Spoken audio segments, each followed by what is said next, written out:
Kwa ajili ya kulinganisha kwa maisha ya mtu.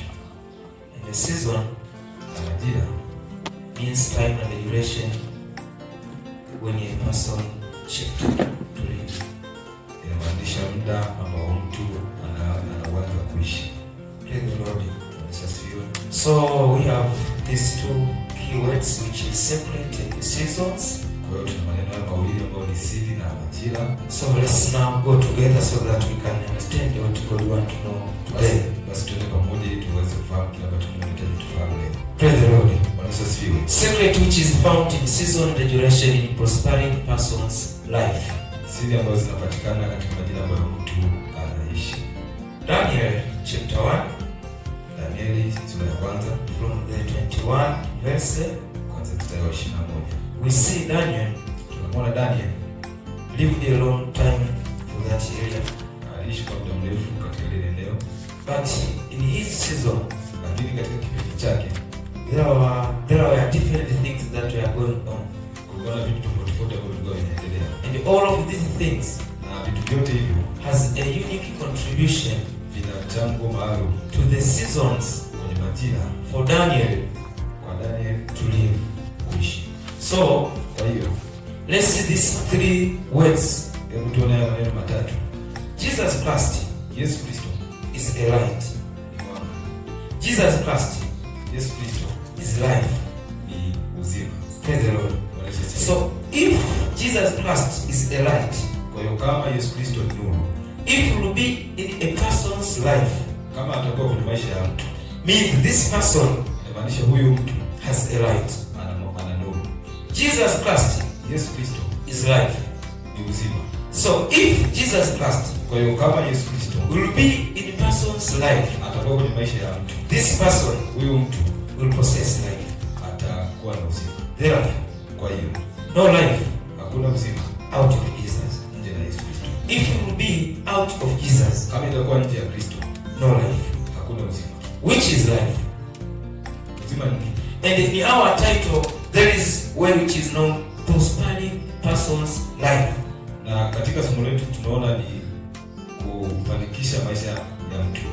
So, kwa hiyo, there is born, a person born, mtu akizaliwa, live, anaishi, and after living, na baada ya kuishi, he or she die, anafariki.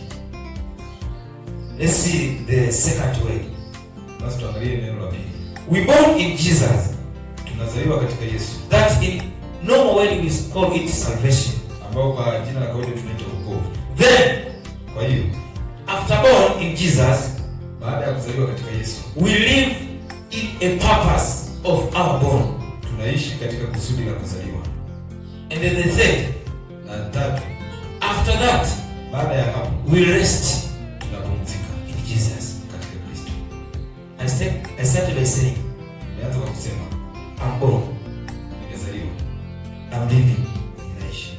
The way you are seeing me now, namna unavyoiona mimi sasa, I was born, nilizaliwa. The way I am now, namna nilivyo sasa, I am living, ninaishi. But after this, lakini baada ya hii, I will die. Nitafariki. We born in Jesus, tunazaliwa katika Yesu. That we born to get salvation. Tunazaliwa kwa kupata wokovu. We will live in a purpose. Tunaishi katika kusudi of our salvation. Na wokovu wetu. Then we will rest. Lakini baada ya hapo tutapumzika. According to the duty. Kutegemeana na majukumu that we have done ambayo tumeyafanya in our purpose. Katika kusudi letu. All of these things, vitu hivi vyote, are considering a time. Vinazingatia muda. Think about this. Fikiria kuhusu hili. Devil, Shetani, fight with us. Anapigana na sisi in season and duration. Kwenye majira na nyakati. If devil will fail to fight with us according to the season and the duration, na kama atashindwa kupigana na sisi katika majira na nyakati, he won't succeed. Atafanikiwa. He won't succeed. Hatafanikiwa to destroy your life. Kuharibu maisha yetu. Praise the Lord. Praise the Lord. Devil is like a lion. Shetani ni kama simba. Round to swallow us. Akizunguka zunguka ili atumeze. Come with the different voices. Anakuja na sauti tofauti That disturb your life. ambayo yanaharibu maisha yako. Sometimes Ndio mwingine you will fail to think direct because he disturb our life. Why? Because season and duration take your destiny. kwa sababu majira na nyakati yamechukua hatima yako. Praise the Lord. So we born in a purpose. Kwa hiyo tunazaliwa katika kusudi. Then we live the purpose. Na tunaliishi kusudi. After the purpose we will rest according to our responsibility that we have done. Baada ya kusudi tutapumzika kutokana na kusudi ambalo tumelii. Praise the Lord. Bwana asifiwe. Let's now read the Luke chapter 1 from the 31 verse up to 33. Luka The first chapter sura ya kwanza from 31 verse kuanzia mstari wa 31 up to 33. mpaka 33. Kwa nini hivyo? Sisi Soma kama unapata.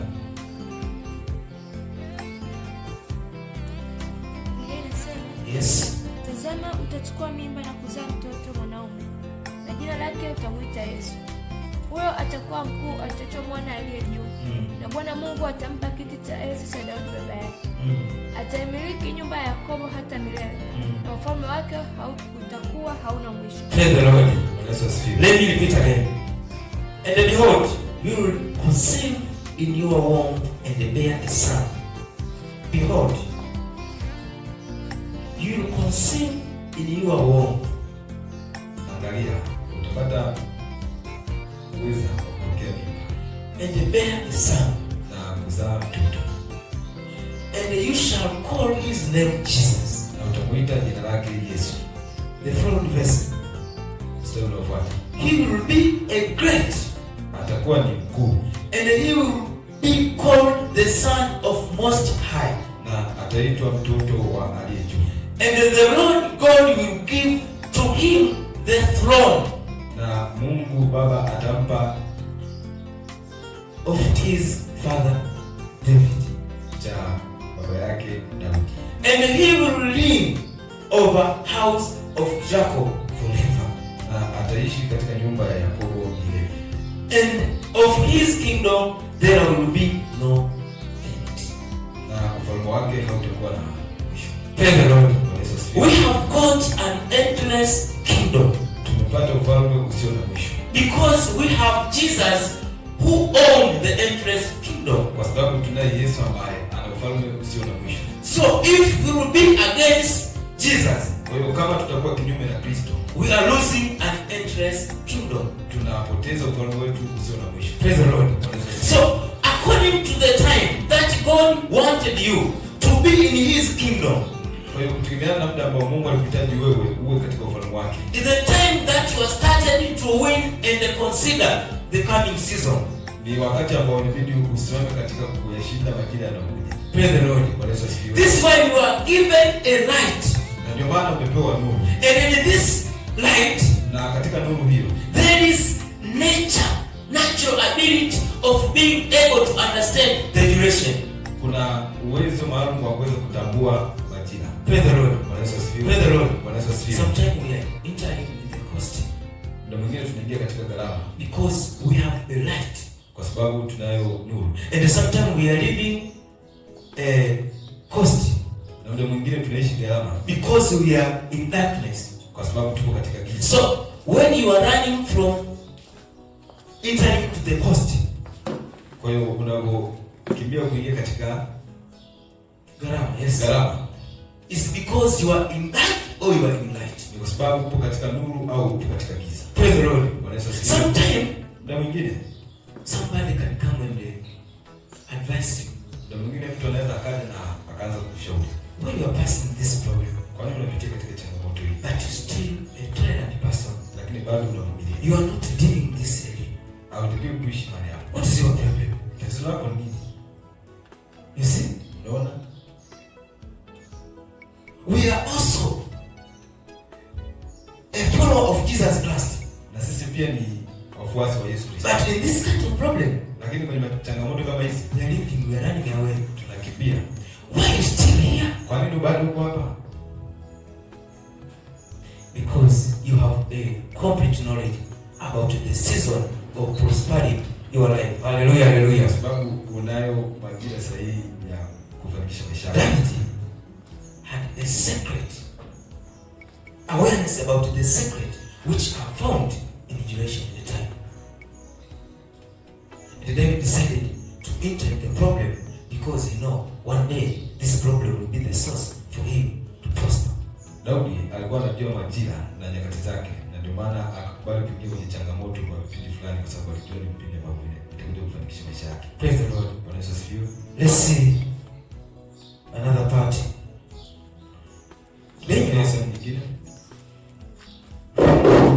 Daniel, from the second chapter, we are going to see how a person who lives in purpose use effectively a time that he or she given by God. Because to have a time is a greatest gift. Praise the Lord. And the devil fights with us according to the duration that we have. The time of not answering, devil force you to answer. Praise the Lord. The time of remaining silent, devil force you to talk. For the previous years, I was using my time badly. Because I was not aware about the importance of time that I have. Devil play with us according to the duration that we have. So, if you give even a single minute for a devil to cancel you,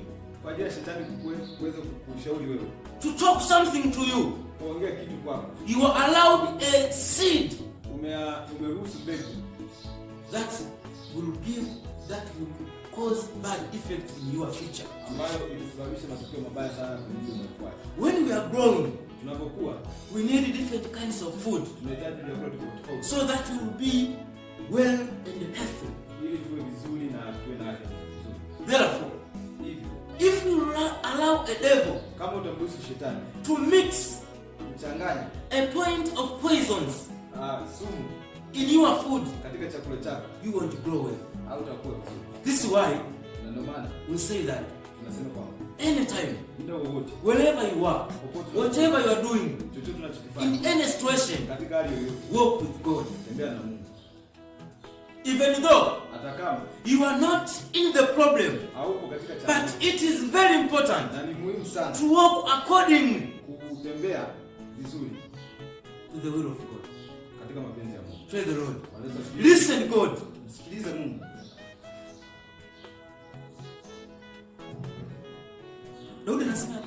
Because I have listened, you are teaching, I will be in a position. So the position of a person is destroyed when he or she allowed the devil to talk something in his or her ears.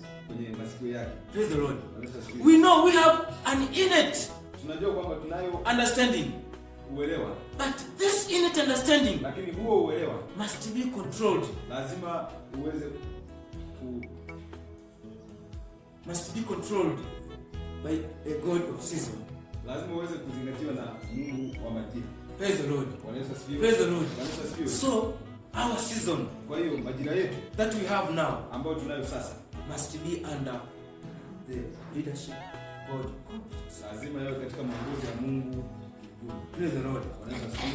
Every action in a particular season have effect to another season.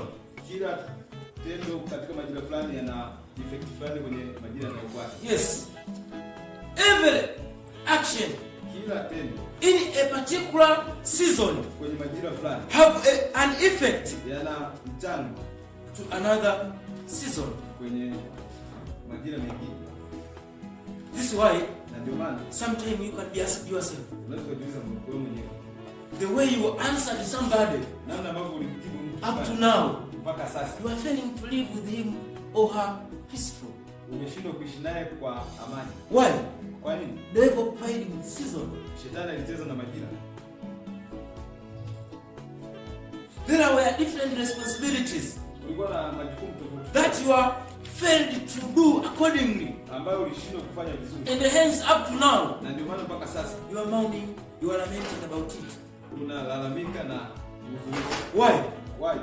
Because devil played with you in season. Kwa sababu shetani alicheza na wewe katika majira. Praise the Lord. Bwana Yesu asifiwe. For every season Kwa ajili ya kila majira there is meaningful thing. kuna kitu cha maana. With an consideration how the season is, Kwa kuzingatia namna ambavyo majira yalivyo. but there is advantage within. Lakini kuna faida ndani yake. If you call God in that season. Kama utamwita Mungu katika majira haya. Praise the Lord. Bwana Yesu asifiwe. Praise the Lord. Bwana Yesu asifiwe. Even though Hata kama you have a lot of prosperity, una mafanikio but your future prosperity lakini need God in that prosperity. katika mafanikio yajayo inahitaji Mungu katika mafanikio ulionayo sasa. So we haven't any more other way of living Hatuna namna nyingine ya kuishi except isipokuwa we must live with God whatever, wherever. lazima tuishi na Mungu mahali popote. Praise the Lord. Bwana Yesu asifiwe. Let's continue. Endelee. We see that Tunaona kwamba duration and the prosperity majira na mafanikio are two important things to note for a person who wants to prosper. ni vitu vizuri vya kuzingatia kwa mtu yote anayetaka kufanikiwa. Because Kwa sababu it is not true that everybody wants to prosper. sio kweli kwamba kila mmoja anahitaji kufanikiwa. Others are satisfied. Wengine wapo wametosheka. But if you are continuing this journey of prospering, Lakini kama unahitaji kuendelea na safari hii ya kufanikiwa, note that lazima uzingatie kwamba season majira and the prosperity na mafanikio are inevitable to separate. uweze kuviacha ili uweze kufanikiwa. This is why in season there is a secret, Na ndio maana kwenye majira kuna siri. and this secret Na hizi siri is what is we are going to learn today.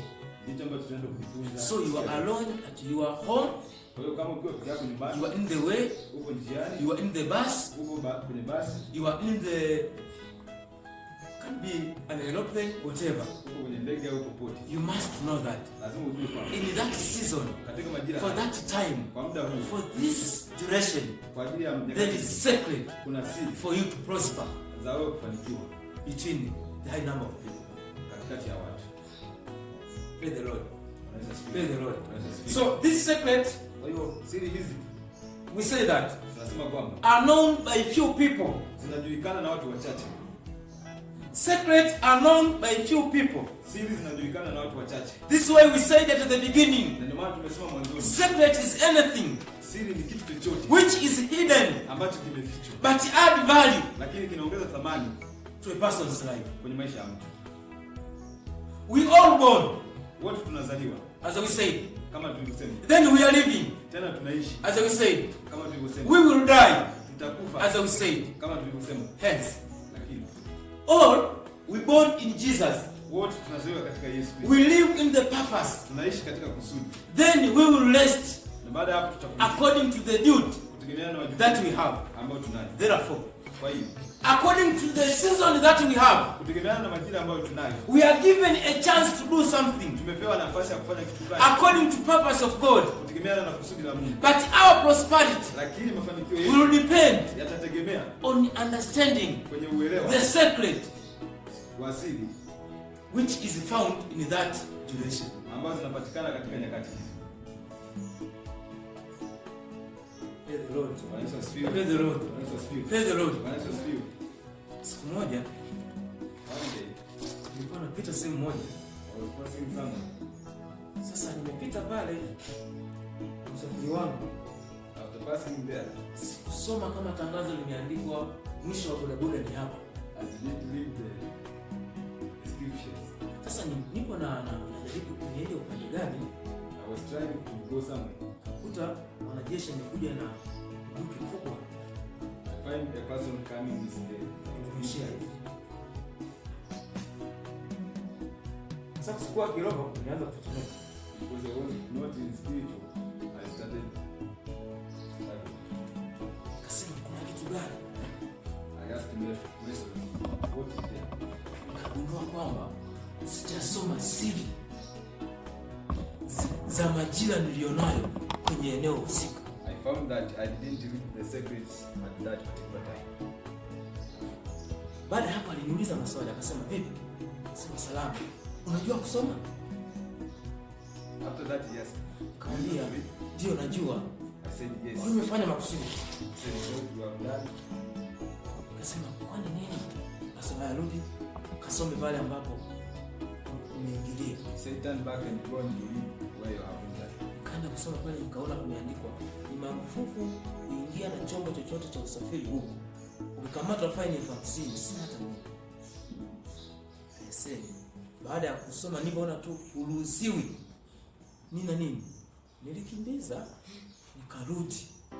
Sikujua siri na utaratibu. Kwa hiyo ningepigwa pale, ningeharibikiwa maisha. Ingekuwa tatizo sio wao. Tatizo ni mimi ambaye sifuatilii siri za kuingia kwenye majira mapya. Bwana Yesu asifiwe sana. For every season can be a source for you to die or to prosper. Praise the Lord. Prosperity has a two main effect.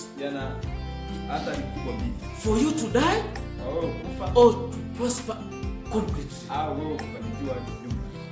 Any new season for you to rise can be a source for you to die or to prosper. Praise the Lord.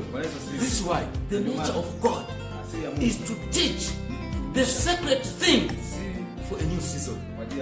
And the work of the devil is to make sure that you are failing to know the secret thing for a new coming season.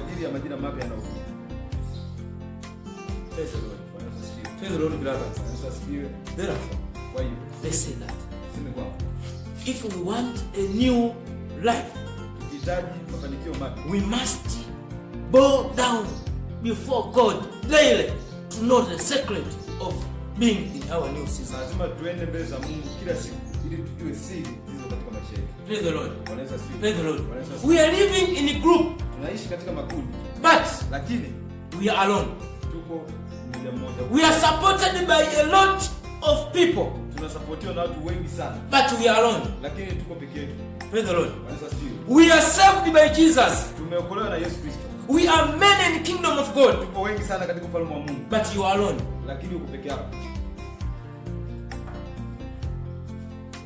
You are many in your family, but you are alone. You have two parents, but you are alone. You are many at the universities, but you are alone. Praise the Lord. So, if you will fail to notice the season, the number of people, our company, will be the source for us to go against the secrets that God wants to know. Kwa hiyo kama ukishindwa kutambua majira, itakuwa ni chance cha wewe kujua siri zilizo katika hiyo. Let me give you this example. Hata nikupe mfano. One day I was passing through, siku moja nilikuwa napita sehemu, and I saw my friends, na nikaona marafiki zangu calling me, Cloudy. Wananiita mimi Cloudy. Come. Njoo. I want to tell you something. Nahitaji kukuambia kitu. And I told them that. Na niwaambia kwamba I was going far. Nilikuwa naenda mbali. So I won't remain here. Siwezi kubaki. You are my friend. But I know what I'm going to do. It is for myself and the kingdom of God, not ourselves and you as a friend. So let me go first, then I will back to talk with you. Why? Because we are saved alone. The purpose of God needs you. Then you will die alone. Therefore, the meaning of our life is to note the season according to the purpose of God that's found now. Mafundisho yetu yanakuwa na maana pale ambapo tunatambua nyakati na majira mbalimbali. Praise the Lord. Praise the Lord, brothers. Now, let's see. Hata tuone. Key of revealing secret which is found in the duration and the season that you have. Kuna light za kuweza kutambua siri zilizo katika majira yetu. Ndio. Siri kama siri zinahitaji ufunguo. Nikikuta mlango umefungwa, if I found the door closed, mlango wa elimu yangu umefungwa, the door of my education, mlango wa mafanikio yangu umefungwa, the door of prosperity, that is not a time of crying or lamenting about it. Sio muda wa kwanza kulia na kulalamika kuhusu. It is a time of finding a key. Ni muda wa kutafuta funguo. And the only key that you are going to learn today is something known as revelation. Na ufunguo pekee ambao unaweza kujifunza leo ni kwa habari ya ufunuo. Praise the Lord. Bwana Yesu asifiwe. Where you are getting a success to the area that your people, your families, your clan, your country failed to get a success because you are learning about secret. Kwa nini unaweza kufanikiwa sema ambapo wengine walifeli kwa sababu unafunguo? Sometimes Muda mwingine you are not powerful. hauko na nguvu. You are not built economically. Hauko vizuri kiuchumi. What is? Lakini It is revelation. kuna mafunuo. Hallelujah, hallelujah. This is why when your parent decided Na ndio maana wazazi wako to call you, waliamua. how can you do this? Unawezaje? Are you able to do? Unaweza kufanya You hivi? said, I have a secret. Hallelujah. Sema kwamba I have a secret about this. na siri. It is true. As a parent, you are failed to do. But me, I'm able to do. I have a secret. Not power, not gun, but I have a secret from the heaven. Hallelujah, hallelujah. Let's see. Daudi anasema hivi. Mimi nitapigana na huyu Mfilisti asiyetaidiwa. Halafu anamwambia hivi. Sasa, unajua historia yake huyu mtu? Amepigana na watu wengi. Hao watu. Huyu Goliath tunayemuona huyu hapa, amepigana na watu wengi. Ni mtu mwenye experience. Dada anasema ya kwamba nina siri. Hallelujah, hallelujah. Nina siri. Mimi naenda kupigana na huyu Mfilisti. Alipoenda, hakutumia nguvu. Hakulima vibarua sana. Hakutumia bunduki nyingi. Akarusha jiwe laini. Jiwe laini. Biblia inafundisha nini? Mambo ya Mungu yako kinyume na juhudi zetu. Ili mradi uwe na siri za ushindi. Ushindi sio kuwa na nguvu za ushindi. Ushindi ni kuwa na siri za ushindi zitakazo kusaidia wewe utumie nguvu zako vizuri kupata ushindi. This way, sometimes when we are calling our success, we are not calling our success as a somebody called the success to be upon us, but we are called the success by having the secret of calling.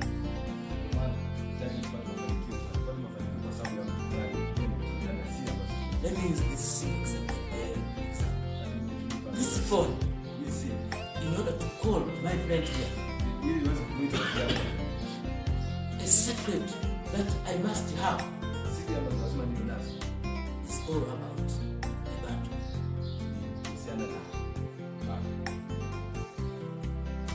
One day I was trying to call my friend, and I was not aware that my minutes has ended.